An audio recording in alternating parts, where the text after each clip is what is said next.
The three words that I would use to describe Meg Erler are caring, compassionate, and committed. Tenacious, principled, and dedicated. Loyal, loyal, and loyal. Fun, smart, and a visionary. Passionate, caring, and intelligent. Intelligence, heart, and I would add tenacity. My favorite memory of working with Meg is when she was village president when I was administrator in 1998, 1999. Meg was a great leader. She was wonderful to work with, and I really enjoyed the passionate discussions that we had with respect to issues and items for the Village of Plover. We worked on Panacea silent auction for many years, and we would have to do a lot of the shopping. And it was always kind of a funny game as to see who could come up with the idea for the item that was going to get the most bidder excitement. And what I would say is, who knew that musical frog sculptures and dog flower planters would be such a hot bidding item? So we had a lot of laughs over that. Well, I've worked with Meg on a variety of things. I've worked with her as a friend, planning hiking trips. We worked together on our trivia team, Lactation Nation, which is a fun memory. But I think community-wise, Meg and I have been on the same coalition called the Right from the Start Coalition, where there's representatives from different family support groups that get together regularly to share ideas of what's going on. We brainstorm about ways to make living here in central Wisconsin for young families a pleasure. I was able to work on a lot of different projects with Meg, and some of them were very challenging and hard for both of us. Some people see Meg as a person who just takes the bull by the horns and gets the job done no matter what. But I was able to see Meg in a different light. The sensitive side of Meg that always kept the people she was working for with at the forefront. The vulnerable side of Meg who understood that at times people get hurt, and she wanted to make sure that everyone had a place at the table, a chance to have input into the process. A side of Meg that no matter what the cost, she was going to be honest and tell the truth.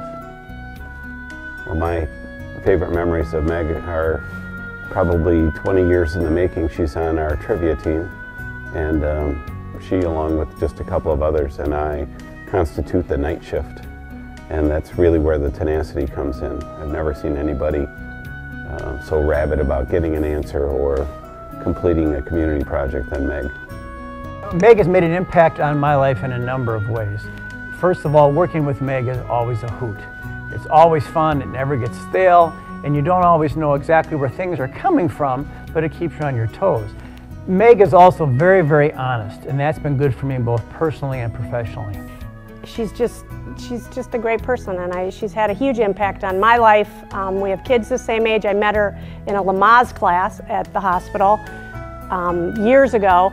The daughters that we at the time were pregnant with went through school 10 years, including graduating together from Notre Dame, which was an awesome event in both of our lives. And so she's been there through thick and thin and through a lot of the very important parts of my life, and she's a great friend. She is a wonderful friend.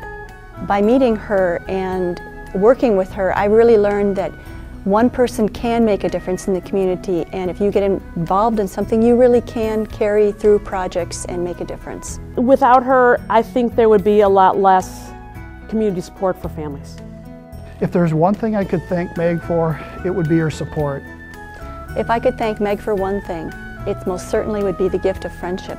We've been through a lot together over these years, through family, through community organizations, through school things, and her friendship has been a rock, and I really, really appreciate it. It's been fabulous. Her 300-point answer.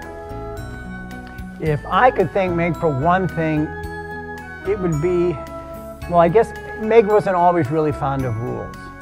If she found some rules she didn't like, she would work to change those. But she always did it in the sense of doing what was best for other people. So to thank Meg would be to think of her dedication to all the people that she's helped. There's a lot of people out there that don't know why they get certain benefits or why a program exists or why they get to do this, and it's because of Meg. And she doesn't care that she gets credit for it, she just wants to make sure that these activities and programs exist. So I would thank her for being quietly active all the time to make our community a better place. Meg, I am so happy to count you as one of my friends. You've made a big impact on me as far as helping me to learn how to persuade people to do things the way I want them to do, maybe. And I just always have a good time with you. Thanks for being my friend. Thank you for your service to the Village of Plover. Thank you for your service to our community. You've been a fantastic leader throughout. It's wonderful to see you stay so involved, especially with respect to meeting the needs of our community and our residents of Portage County. So again, thank you, stay active, and thank you for who you are. Meg, congratulations. The people who are going to give you this honor, they know what they're doing. So, excellent. Congratulations. I'd like to thank Meg for everything she's done for this community. When I think of Meg, not just the places she's gone and things she's done, but she really has been willing to stick her neck out. She's done a lot of different leadership positions, she's worked so many different places, and a lot of times it'll be at personal cost to herself, whether it's taking away from her family or having to make statements or putting in her own time, talent, and treasure. And there aren't many people who have had that sort of effect on our community like Meg Erler has. So Meg, thank you for making me better, making Catholic schools better, and making the entire Portage County better.